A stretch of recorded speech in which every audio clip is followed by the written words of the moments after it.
وبعد namshukuru Allah tabarak wa taala kwa kukutana mara nyingine baada ya takriban mwaka mzima, na tumefika hapa. Wengine wananifahamu, tulifika wakati bado niko pale juu. Nadhani mara ile tulivyozungumza ndio mara ambayo habari ilikuwa ndio vile. Sababu tulifika, nadhani kama mnakumbuka, tulifika saa 12 kama 12 kasoro, tukazungumza mpaka saa 12 kama na nusu karibia magharibi. Tukawa tumeenda Kishanda huko. Lakini kwa neema ya Uislamu na neema ya sunna, na Allah akitaka kuhifadhi sunna huwaleta watu wake. Allah alijalia sisi kufika kwa ni sababu ya kuinusuru sunna ambayo ilikuwa imefichwa. Na manhaji salafi ni manhaji ambayo kama wanavyosema maulama kwamba ndio dini ya ukweli. Ndio dini ya ukweli. Lakini kwa nini sisi tunaachana na ansar sunna al-muhammadiyya? Ni kwa sababu ya bid'a ambazo zipo zimefichikana. Hakuna anaweza kazielewa mpaka yule aliyesoma anaitaka haki. Na tunasema maneno haya kwa sababu mimi ni baadhi yao ni walimu wangu, afu nimeishi nao Bukoba mjini. Mimi mzaliwa Bukoba mjini.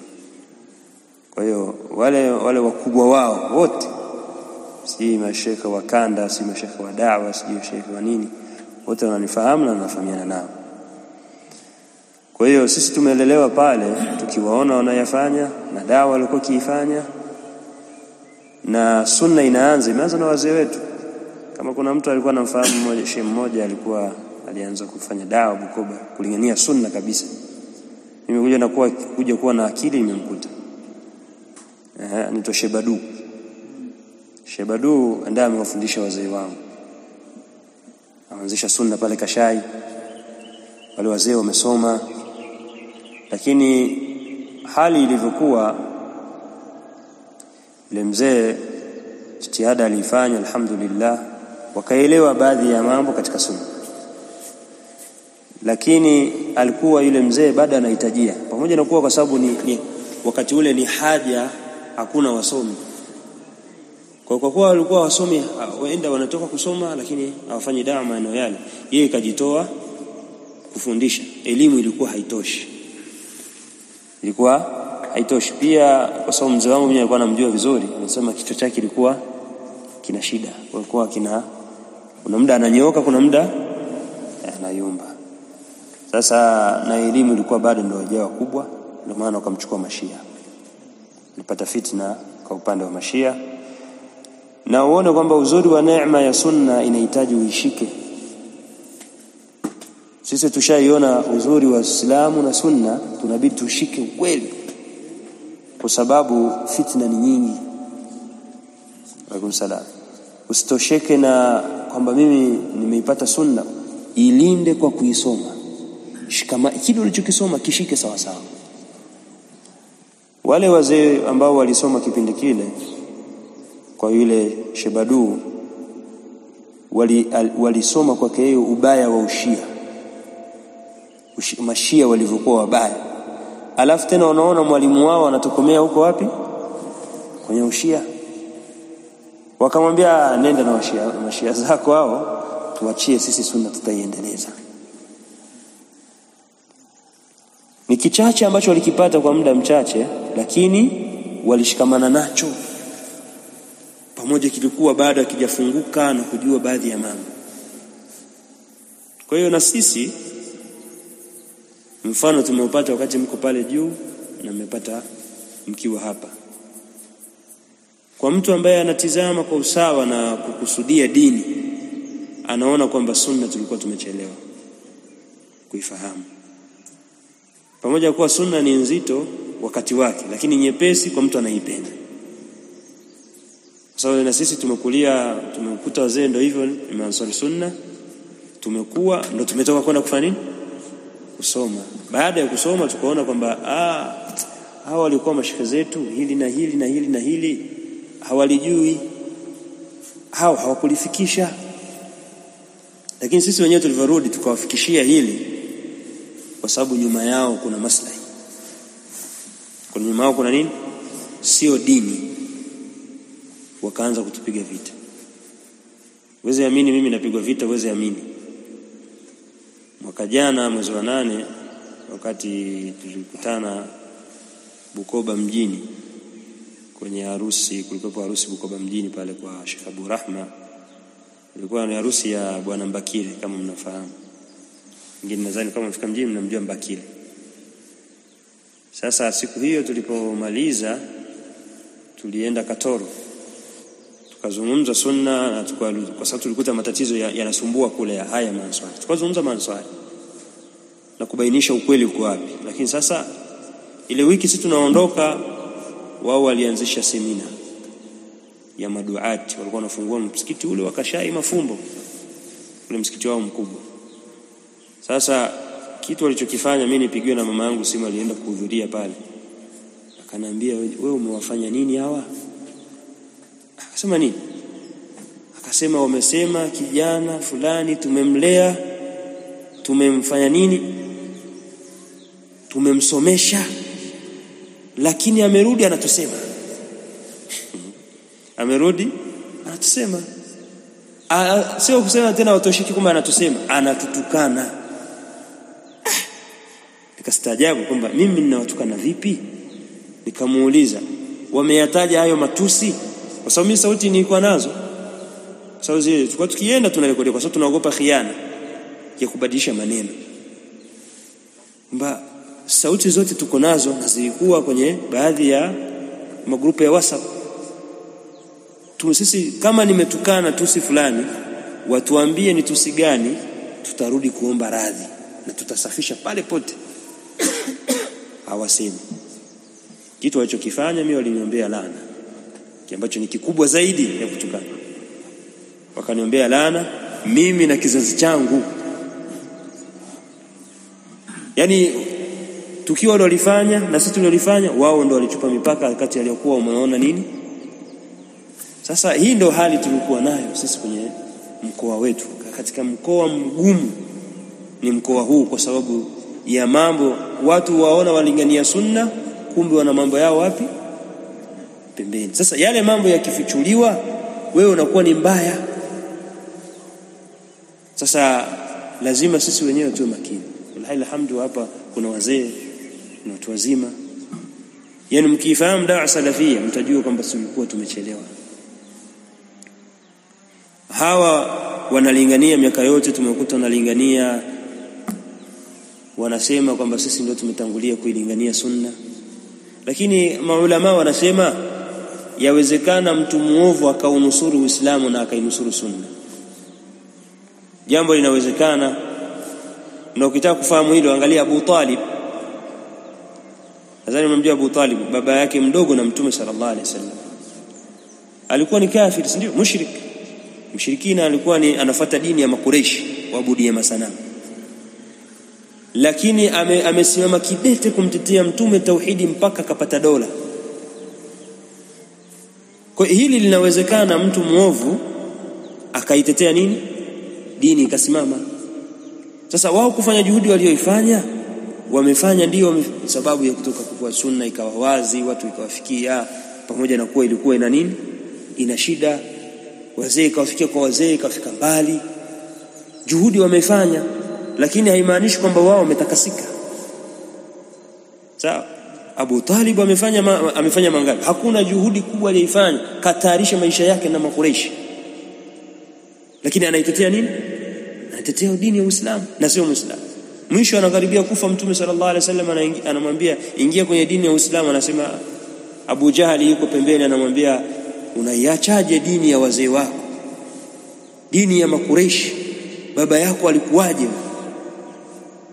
Akamwangalia Mtume, anamwangalia na Abu Jahal. Akamwambia Mtume, mimi niko kwenye dini ya nani? Ya wazee wangu, ya Makureishi. Akafa katika hali ya nini? Katika hali ya ukafiri. Lakini juhudi aliyoifanya, lau kama sio yeye, yani lau kama Allah hajakadiria kufanya hilo, Uislamu usingeweza kutufikia. Lakini kwa hiyo yawezekana akaja mtu wa bid'a akaitetea sunna ikawepo. Sasa akalingania, akaonekana analingania sunna, kumbe nyuma yake kuna nini? Kuna bid'a au kuna mambo anayofanya. Lakini sasa ikija ukweli ndio huwa hapa, unabidi ufuatwe. Lakini mioyo zetu zikiwa sio za ukweli, za tafuta dini, mtu hawezi kukubali. Sunna inahitaji watu wa kweli. Sisi tukiwa wa kweli, Allah tabarak wa taala tusaidishie. Na dalili ya kwamba nyinyi wallahi alhamdu ni wa kweli, angalia msikiti uliokuwa unakuja hapa na neema mliokuwa nayo. Hakuna sehemu nyingine tunaenda sisi tunapita unakuta hawana mwalimu, na mwalimu aliyekuwepo amechanganyikana na bid'a. Na katika msiba ambao nimeukuta mimi, nimefika shamba pale, nimekuta wanajanga la bid'a. Hawa watu wa sunna ambao wako pale, nikampigia ile Sheikh Khalid, nikaongea naye, akanambia sawa, unakuja huku kwa sababu ilikuwa ni Ijumaa jana, lakini tuna janga la bid'a. Ndugu zetu wa sunna wamewakumbatia watu wa maulidi. Nikajua kwamba hapa kuna tatizo la ukweli katika dini, ukweli katika sunna, kwa sababu Allah anawapenda watu wa kweli na dini hii amewaandalia watu wa kweli. Ndio maana utaona masahaba juhudi walizozifanya walikuwa ni wa kweli. Ndio maana mtu ameacha wazazi, kaacha mke kwa ajili ya nini? Ya kuitetea dini, ni mkweli. Sasa pale kuna baadhi ya watu wanaitetea bid'a na wanashirikiana kabisa na bid'a. Kuna mmoja nilikuwa nasimulia, anasema wanamwambia jambo la khitma ni jambo la bid'a. Si khitma inafahamika, lakini mtu yule anasema ingia ubalinga ni ya kidogo kidogo, mbaja ubadilika. Baada ya hapo yeye ndio ni mtu wa maulidi, ni mtu wa khitma, kwa sababu ya kukosekana ukweli wa dini. Sasa nilipozungumza pale, kuna baadhi ya watu wakasema kwamba shekhe amekuja kutusema. Mimi nimezungumza kauli za wanachuoni, sina maneno yangu ambayo nimeyasema tu, ni kauli za wanachuoni wanasemaje kunako bid'a. Sasa yule shekhe akaniambia, Sheikh Khalid bwana, sisi tuna kampeni ya kupambana na bid'a. Unamjua Ali Sata yule Kagimbo, amekuwa si shekhe wa nini wa mtaa, si shekhe wa nini. Yeye alipokuwa kipewa nasaha anasema, unajua nitabadilisha mimi.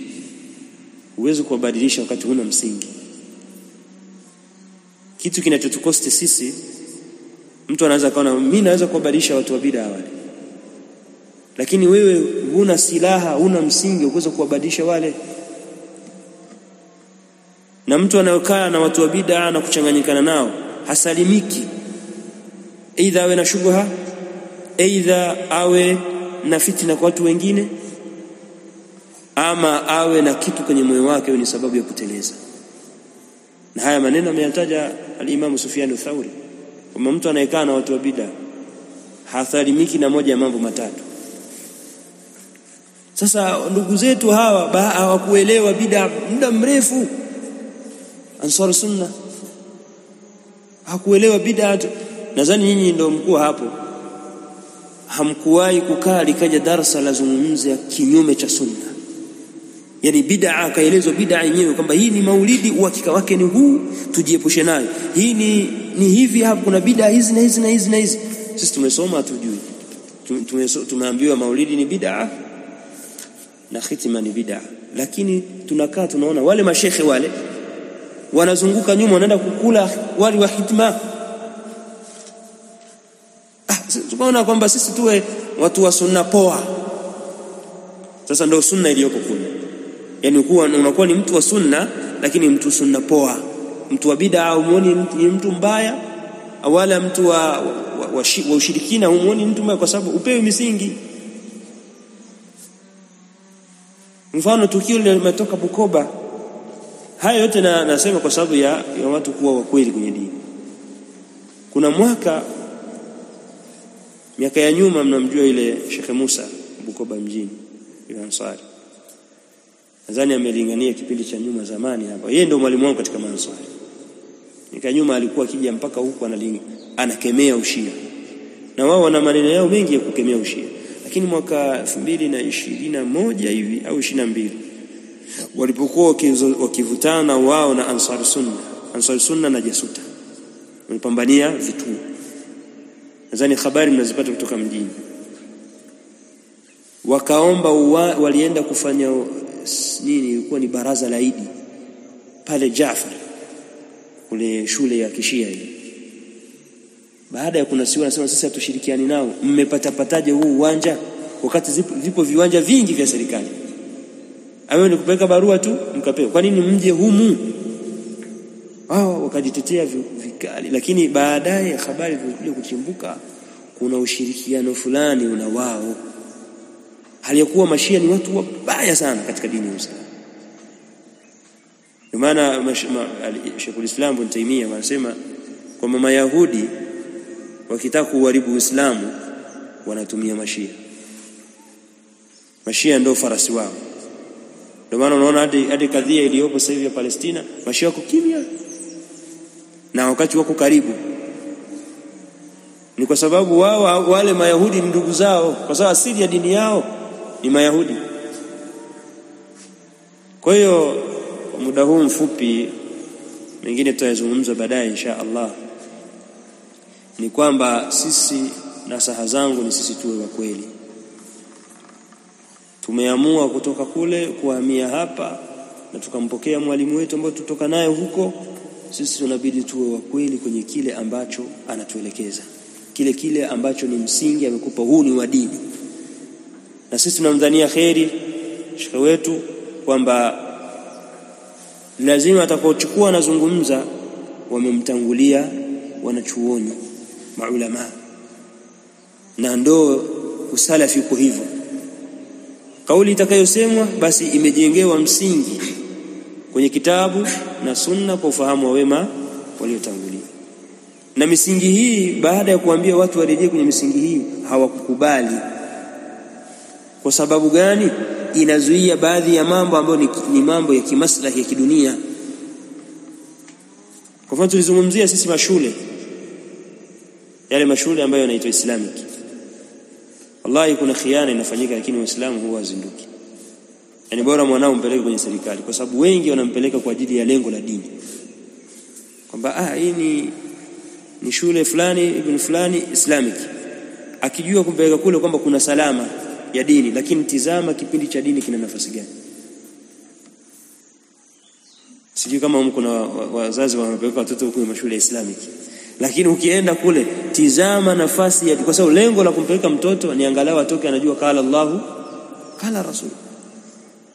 Mimi nasema haya kwa sababu najua ile shule ya Kudus inaanza, sisi tuko pale tunatia mchango wetu na nguvu zetu, tunaenda kila siku ya Jumapili tulikuwa na sisi tunaenda kujitolea kubeba mawe, kubeba simenti na kusaidizana na mafundi kuanzia asubuhi mpaka saa 12.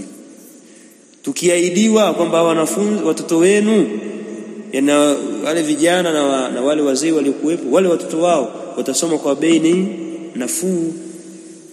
Au wengine wakatuambia kauli ya kwanza ilikuja mtasoma bure. Watoto wao watasoma bure kabisa bila kulipa. Kwa sababu hiki ni kituo cha watu wa sunna. Tukapambana sasa, wazazi wengine wakajitoa, wakajinyima. Kilivyokuwepo ikawa sasa ni biashara. Uweze kumleta mtoto mpaka una mamilioni ya pesa. Ukirejea kwenye upande wa dini, kipindi utakuta kinalisaa hili ni moja kuliko kwa lengo la shule lilivyo, na hili lisali moja. Hii ni dhulma. Unakuwa mwadhulumu watoto. Kama watasoma wa boarding watasoma asubuhi au wezekana sasa hata ukitizama wale walimu walioletwa pale kusimamia vijana ni watu tu wamesoma sekula, basi wamekuja pale, hawezi kupata faida. Sasa sali moja hili na lengo sisi tumemleta mtoto hapa ili apate faida, anafanywa dhuluma. Sasa tulivyosimama sisi kusema bwana watoto wanabidi wasome hivi na hivi, ikana hawa vijana wametumwa. Sasa tujatumwa, lipinge sasa. Useme ukweli kwamba wanasoma wasomi, pesa zinazochangwa zinaenda wapi? Mnakula au amli? Hatusemi si msile, lakini kionekane kitu kifanya nini? Tumechanga sisi ujengwe msikiti, si ndio? Zile pesa tunazozitoa sisi nia yetu ni kutafuta pepo kupitia nini? Lakini kesho tunakuona unaendesha pikipiki mpya, alafu msikiti ulipoishia ndo hapo hapo. Tunakudhaniaje khair? Lakini sisi tunahisi watu ndugu zetu na watu wa huku ni wapoe sana. Lakini wanatishwa na mudiru. Si ndio? Mudiru akija hapa, mtu anagoba mudiru akija kama mudiru kama mtume. Sasa mtu hawezi kufanya maamuzi ya sunna barambo na bata. Mudiru karaija hivi na hivi. Akija mudiru mwenyewe anazungumza mambo yake. Msikiti lazima uchango pesa ziende hivi na hivi. Mbona mtuletei mwalimu? Si ndio? Mwalimu mbona haji? Tunakusanya pesa zinaenda huko kwa Sheikh Barayan, zinaenda Ikuru, zinapita sisi zinaenda Jimbo, sisi zinaenda wapi? Zina mizunguko mingi. Sasa lengo lazima ni sunna, na mkoa wetu huu unafahamika katika mikoa mingi. Katika mikoa ambayo ilitangulia kupata usunna ni mkoa huu. Yani mwanzo watu wanapokea sunna, mkoa huu unaongoza.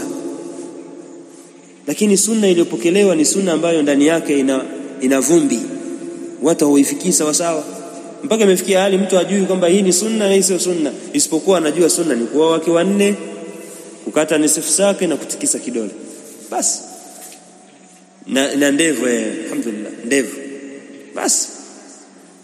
Wakati hii ni katika vichache vya sunna. Katika sunna pia kujua tauhid. Mmoja kuta maulama tauhid wanaita sunna, kwa sababu ndio dini, wameandika vitabu vinaitwa sunna, ndio unakuta sasa asili ya dini.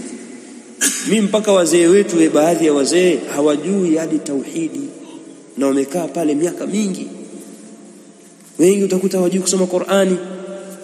Mimi mwenyewe nikijitia mfano kwa mama yangu, mama yangu nimekuja kuwa na akili, nimekuta nasoma kwa Manswali mpaka leo yeye alikuwa anasoma, lakini msahafu hajawahi kumaliza miaka karibia 28.